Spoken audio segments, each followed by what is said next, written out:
सावंतवाडीच्या सभेत उद्धव ठाकरेंचा हल्लाबोल। सरकारचं नाव भारत सरकार की मोदी सरकार, ठाकरेंचा सवाल। तर गणपत गायकवाडांचा काटा काढण्याचा शिंदेंचा डाव, ठाकरेंचा आरोप। मराठ्यांना आरक्षण मिळालं, मुख्यमंत्री शिंदेंनी शपथ पूर्ण केली म्हणता मग पुन्हा आंदोलनाची घोषणा का, भुजबळांचा सवाल। तर भुजबळांना गरिबाचं चांगलं झालेलं पाहवत नाही, जरांगेंची टीका। राज्यसभेच्या 6व्या जागेसाठी श्रीमंत छत्रपती शाहू महाराजांचा विचार करावा, संजय राऊतांचं सर्वपक्षीयांना आवाहन। जागा बिनविरोध करण्याचीही मागणी।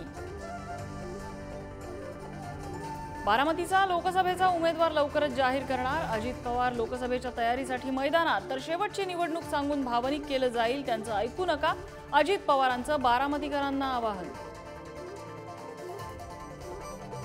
जळगावातील 97व्या अखिल भारतीय मराठी साहित्य संमेलनाचा आज समारोप। फडणवीस गडकरींसह नीलम गोऱ्हे उपस्थित राहणार असल्याची माहिती। मॉडेल पूनम पांडेच्या अडचणी वाढण्याची शक्यता, मुंबईतील 2 पोलीस स्टेशन्समध्ये तक्रार, मृत्यूची खोटी पोस्ट करून स्टंटबाजी केल्याचा आरोप।